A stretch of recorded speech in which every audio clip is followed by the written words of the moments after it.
श्रीमद् देवी भागवत 5वां स्कंद रंभ करम्भ की कथा तथा महिषासुर और रक्त बीज की उत्पत्ति। महिषासुर के द्वारा इंद्र के पास दूत भेजा जाना, दूत का लौटना और महिषासुर का देवताओं पर आक्रमण करने के लिए दैत्यों को प्रोत्साहन देना। राजा जन्मेजय ने कहा, प्रभु आपने महामाया भगवती जोगेश्वरी के प्रभाव का वर्णन किया, अब आप उनका चरित्र कहने की कृपा कीजिए, क्योंकि उसे सुनने के लिए मेरा मन अत्यंत उत्कंठित है। व्यास जी कहते हैं, राजन सुनो, भगवती के चरित्र विस्तार के साथ कहता हूँ। महामते श्रद्धालु एवं शांत पुरुष को जो भगवती की कथा नहीं सुनाता उसे प्रचंड मूर्ख समझना चाहिए। पूर्व समय की बात है, धरातल पर महिषासुर नामक एक राजा था। उसके शासन काल में देवताओं और दानवों में बड़ी भीषण लड़ाई ठन गई थी। राजेंद्र, महिषासुर ने अत्यंत कठिन तप किया था। सुमेरु पर्वत पर जाकर उसने तपस्या की थी। देवता उसकी तपस्या देखकर अत्यंत आश्चर्य में पड़ गए थे। 10,000 वर्षों तक वह अपने इष्ट देव का हृदय में ध्यान करता रहा। महाराज, तदनंतर उसके आराध्य देव लोक पितामह ब्रह्मा जी प्रसन्न हो गए। वह हंस पर विराजमान होकर वहां आए और बोले, धर्मात्मन वर मांगो, मैं तुम्हारा मनोरथ पूर्ण करने के लिए उद्वृत्त हूँ। महिषासुर बोला, देवादिदेव महाभाग ब्रह्मा जी, मैं अमरत्व चाहता हूँ। पितामह, जिस प्रकार मृत्यु का भय सामने न आए वैसा ही वर देने की कृपा कीजिए। ब्रह्मा जी ने कहा, जन्मे हुए प्राणी का मरना और मरे हुए का जन्म लेना बिल्कुल निश्चित है। यह नियम सदा लागू रहता है। संपूर्ण प्राणियों की जन्म लेने और मरने की क्रिया अनिवार्य रूप से चलती रहती है। दैत्यवर, समयानुसार संपूर्ण प्राणियों की मृत्यु हो जाती है। बड़े बड़े पर्वतों और समुद्रों का भी एक दिन अंत हो जाता है। अतएव राजन, एक मृत्यु के विषय को छोड़कर दूसरा जो कुछ भी तुम्हारे मन में जचे वर मांग लो। महिषासुर बोला, पितामह, देवता, दैत्य और मानव, इनमें किसी भी पुरुष से मेरी मृत्यु न हो, कोई स्त्री मुझे मारे। अतः ब्रह्मा जी, स्त्री के हाथ मेरा मरण निश्चित करने की कृपा कीजिए। पर जो स्वयं अबला है वह मुझे मारने में समर्थ ही कैसे हो सकेगी। ब्रह्मा जी ने कहा, दैत्येंद्र, ठीक है, जब कभी भी स्त्री के हाथ भी तुम्हारा मरण निश्चित है। महाभाग महिषासुर, पुरुषों के हाथ तुम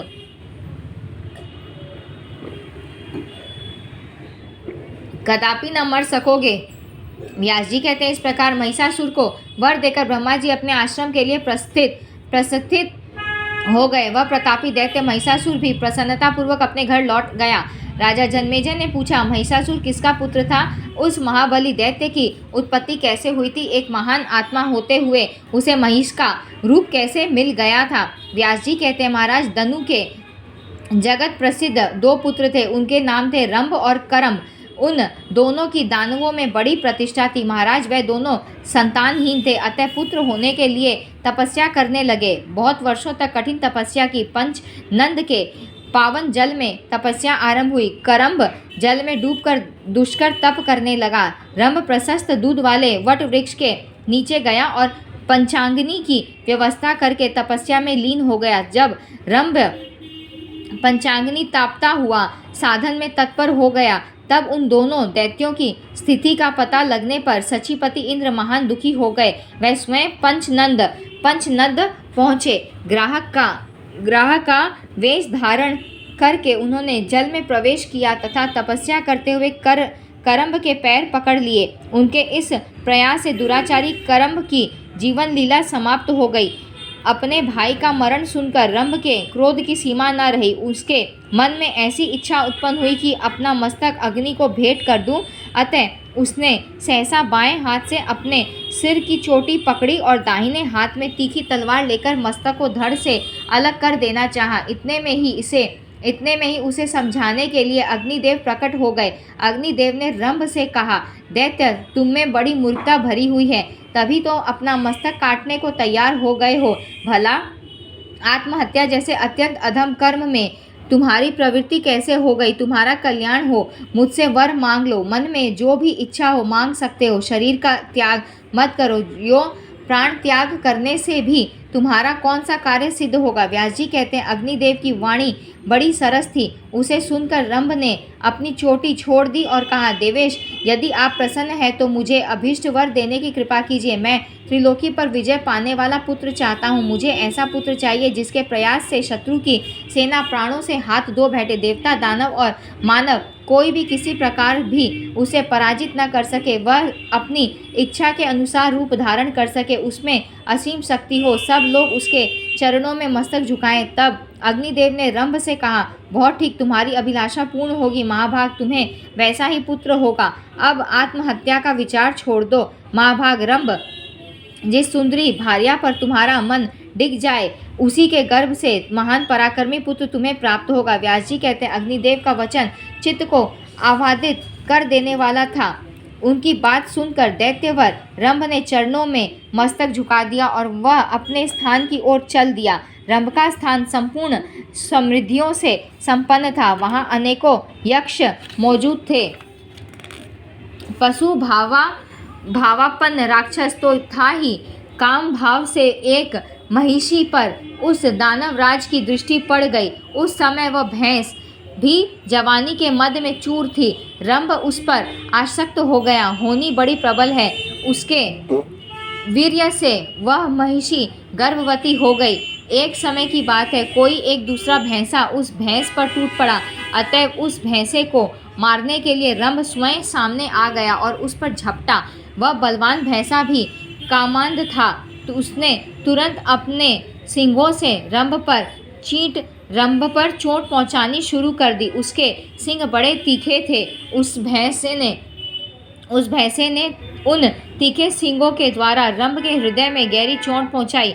इससे वह दानव मूर्छित होकर भूमि पर गिर पड़ा और उसके प्राण शरीर से अलग हो गए। अपने स्वामी रंभ के मर जाने पर वह बेचारी महिषी भय से अत्यंत घबराकर वहां से भाग चली। वह वेगपूर्वक एक वट वृक्ष के नीचे जाकर यक्षों की शरण में चली गई। उसके पीछे लगा हुआ वह भैंसा भी वहां पहुंच गया। बल के अभिमान में तो वह चूर था ही। यक्षों ने देखा वह महिषी अत्यंत कातर होकर आंखों से आंसू गिरा रही है और भय से उसका कलेजा कांप रहा है। साथ ही पीछे दौड़कर आता हुआ भैंसा उन्हें दिखाई दिया।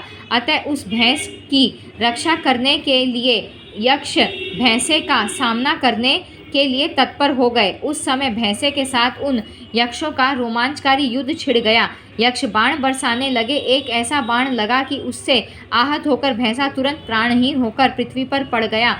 रंभ यक्षों का परम प्रेमी था, अतः उन्होंने उसकी लाश लेकर दाह संस्कार करने के लिए चिता पर रख दी। पति के मृत शरीर को चिता पर देखकर उस महिषी के मन में भी निश्चित विचार हो गया कि मैं भी पति के साथ सती हो जाऊं। यक्षों के रोकते रहने पर भी उसके विचार में परिवर्तन नहीं हुआ। वह जलती हुई चिता में पेट गई। उसने अपने प्रेमी पति को हृदय से चिपका लिया। उसी समय चिता के मध्य भाग से महाबली महिषासुर निकल आया। पुत्र पर कृपा करने वाला स्वयं रंभ भी एक दूसरा शरीर धारण करके रक्त बीज के रूप में चिता से निकला। यो महिषासुर और रक्त बीज, इन दोनों की उत्पत्ति महाबली रंभ से हुई। तदनंतर मुख्य दानव एकत्र हुए और उन्होंने महिषासुर को वहां की राजगद्दी पर अभिषिक्त कर दिया। राजन महिषासुर देवताओं, दानवों और मानवों सबसे अवध्य था। महाराज, महान आत्मा महिषासुर के जन्म का तथा उसके वरदान का यही प्रसंग है। व्यास जी कहते हैं, इस प्रकार महिषासुर नाम से प्रसिद्ध वह दानव संपूर्ण जगत पर शासन करने लगा। वर पा जाने के कारण उस पराक्रमी दैत्य को अत्यंत अभिमान हो गया था। समस्त प्राणी उसके अधीन रहते थे। उसने समुद्र प्रयत्न सारी पृथ्वी को अपने बाहुबल से जीतकर स्वयं उसकी रक्षा का भार संभाल लिया था। उसका एकच छत्र राज्य हो गया। उस समय उसका कोई भी शत्रु न रहा। उसके सेनाध्यक्ष का नाम चिक्षुर था, जो महान प्रतापी एवं मद से सदा चूर रहता था। ताम्र नाम से विख्यात राक्षस उसके कोषाध्यक्ष का काम करता था। उसके पास 10,000 सैनिक थे। 80 लोमा, उद्रक, बिड़ाल, बाष्कल, त्रिनेत्र और कालबंधक नाम से प्रसिद्ध संपत्तिशाली अन्य बहुत से नरेश थे। उनके पास प्रचुर सेना थी। समुद्र प्रयत्न पृथ्वी पर प्राचीन काल से ही उनका राज्य था। उन सब ने महिषासुर को कर देना स्वीकार कर लिया। जो बलिमानी नरेश कर देने के पक्ष में नहीं थे, वे वीर धर्म के अनुसार युद्ध में काम आ गए। महाराज, ब्राह्मणों ने भी महिषासुर की अधीनता स्वीकार कर ली। यज्ञ में वह उन दानवों को भी भाग देने लगे। अखिल भूमंडल में महिषासुर एक छत्र राज्य का उपभोग करने लगा। वरदान के अभिमान में चूर होकर उसने स्वर्ग पर विजय पाने का निश्चय किया। फिर तो उस दानव राज ने एक दूत को इंद्र के पास जाने की आज्ञा दे दी। उसने शीघ्र संदेशवाहक दूत को पहले अपने पास बुलाया और उससे कहा, वीर, तुम्हारा व्यवहार बहुत शुद्ध है। माँ बाहो, आज तुम्हें यह दूत का काम करना होगा। तुम निर्भीक होकर स्वर्ग में इंद्र के पास जाओ और उससे मेरा यह संदेश कह दो। कहना, देवराज इंद्र, स्वर्ग छोड़कर जहाँ भी जी चाहे अभी चले जाओ, अथवा यदि रहना हो तो महामना महिषासुर के सेवक बनकर रह सकते हो। सचीपते, यदि तुम महाराज महिषासुर के शरणागत हो गए तो वह अवश्य तुम्हारी रक्षा करेंगे, इसलिए अच्छा है कि तुम उनकी शरण में चले जाओ। तुम्हें यदि यह बात अस्वीकार हो तो शीघ्र युद्ध करने के लिए हाथ में वज्र उठा लो। बलसूदन, तुम पहले ही भी परास्त हो चुके हो। तुम्हारा पुरुषार्थ मुझे विदित है। तुम्हारी शक्ति मुझसे छिपी नहीं है। युद्ध करो अथवा जहाँ तुम्हारा मन माने वहाँ तत्काल चले जाओ। आज्ञानुसार दूत ने इंद्र के पास जाकर महिषासुर का संदेश उन्हें सुना दिया। व्यास जी कहते हैं, महाराज, उस अवसर पर दूत की बात सुनकर इंद्र की क्रोधाग्नि भभक उठी। फिर संभल कर मुस्कुराते हुए उन्होंने अपना वक्तव्य दूत के प्रति व्यक्त करना आरंभ किया। उन्होंने दूत से कहा, अरे प्रचंड मूर्ख, क्या मैं तुझे नहीं जानता जो तू अभिमान में चूर होकर यो अनाप शनाप बक रहा है। तेरे स्वामी को यह अभिमान का रोग हो गया है, अतः मैं उसकी चिकित्सा अवश्य करूँगा। फिर ऐसी व्यवस्था की जाएगी कि उसकी जड़ ही कट जाए। दूत, तू जा और मैं जो कुछ कहूँ जाकर अपने स्वामी से कह दे। सदाचारी पुरुष दूतों पर कभी हाथ नहीं उठाते, अतः मैं तुझे छोड़ देता हूँ। उससे कहना, अरे भैंस के बच्चे, यदि तुझे युद्ध करने की इच्छा हो तो अभी सामने आ जा। अरे घोड़े के दुश्मन, तेरा बल मुझे ज्ञात है। तेरी जड़ आकृति है, घास खाकर तू रहता है। तेरे सिंगों का मैं सुदृढ़ धनुष बनाऊंगा। तेरे सिंगों में कुछ बल अवश्य है, मैं जानता हूँ। इसी कारण से तुझे अभिमान हो गया है। मैं तेरे उन दोनों सिंगों को तोड़कर तेरा बल नष्ट कर दूंगा। नीच महिष, मेरे द्वारा तेरे वह सिंग काट लिए जाएंगे और तेरा वह सारा बल छीन लिया जाएगा जिसके कारण तू पूर्ण अभिमानी बन बैठा है। सिंह से मारने में ही तू कुशल है, न कि मोर्चे पर हथियार चलाने में। व्यास जी कहते हैं, इस प्रकार इंद्र के कहने पर वह दूत तुरंत वहाँ से चल दिया।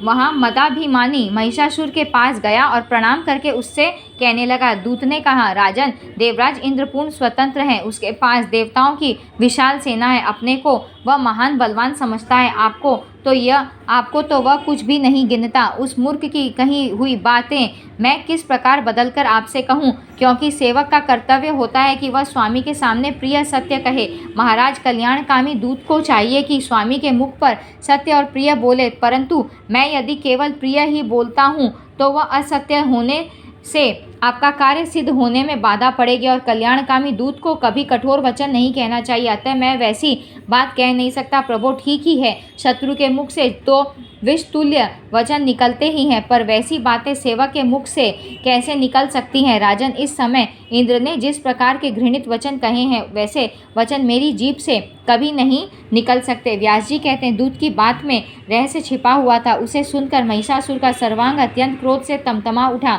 उसकी आंखें लाल हो गई। वह दैत्यों को बुलाकर उनसे कहने लगा, महाभाग दैत्यों, वह देवराज युद्ध करना चाहता है। तुम लोग भली भांति बल प्रयोग करके उस नीच शत्रु को परास्त कर दो। मेरे सामने दूसरा कौन शूरवीर कहला सकता है। इंद्र जैसे करोड़ों वीर हो तब भी कोई परवाह नहीं। फिर इस अकेले इंद्र से मुझे क्या डर है। आज मैं उसे किसी प्रकार भी जीवित नहीं छोड़ूंगा। जो शांत रहते हैं उन्हीं के प्रति वह शूरवीर कहलाता है। क्षीणकाय तपस्वी लोग ही उसे अधिक बलवान मानते हैं। अप्सराएं उसकी सहायिका हैं। उन्हीं का बल पाकर वह नीच सदा तपस्या में विघ्न उपस्थित करता रहता है। अवसर पाकर प्रहार कर देना उसका स्वभाव बन गया है। वह बड़ा ही विश्वासघाती है। यह वही छली इंद्र है जिसने नमूची को मार डाला था। पहले तो नमूची के साथ विवाद छिड़ जाने पर भयभीत होकर संधि करने में राजी हो गया। उसने तरह तरह की प्रतिज्ञाएं कर ली। बाद में कपट करके उसे मार डाला। जालसाज विष्णु तो कपट शास्त्र का पारंगत विद्वान ही है। जब इच्छा होती है नाना प्रकार के रूप धारण कर लेता है। बल भी है और दंभ करने की सारी कलाएं भी उसे ज्ञात हैं। दानवों, जिसने सुअर का रूप धारण करके हिरण्याक्ष को तथा नृसिंह का वेश बनाकर हिरण्यकश्यपों को मार डाला, उस विष्णु की भी मैं अधीनता नहीं स्वीकार कर सकता। मुझे तो विश्वास ही नहीं होता कि देवताओं में भी कहीं कोई है जो मेरे सामने ठहर सके। विष्णु अथवा महान बलशाली इंद्र मेरा क्या कर सकेंगे? मैं सम्रांगण में खड़ा हो जाऊंगा, तब शंकर भी मेरा सामना करने में समर्थ नहीं हो सकेंगे। इंद्र को हराकर स्वर्ग छीन लूंगा। वरुण, यमराज, कुबेर, अग्नि, चंद्रमा और सूर्य सभी मुझसे परास्त हो जाएंगे। अब हम सब दानव ही यज्ञ में भाग पाएंगे। हमें सोमरस पीने का अधिकार प्राप्त हो जाएगा। देवताओं के समाज को कुचलकर मैं दानवों के साथ सुखपूर्वक विचरूंगा। दानवों, मुझे वर मिल चुका है, अतः देवताओं से मैं बिल्कुल नहीं डरता। पुरुष मात्र मुझे मारने में असमर्थ है, फिर स्त्री बेचारी क्या कर सकेगी? शीघ्रगामी दूतों, तुम्हारा परम कर्तव्य है पाताल एवं पर्वत आदि विभिन्न स्थानों से प्रधान दानवों को बुला लाओ और उन्हें मेरी सेना के अध्यक्ष बना दो। दानवों, संपूर्ण देवताओं को जीतने के लिए अकेला मैं ही पर्याप्त हूँ, फिर भी मेरा गौरव बढ़ जाए।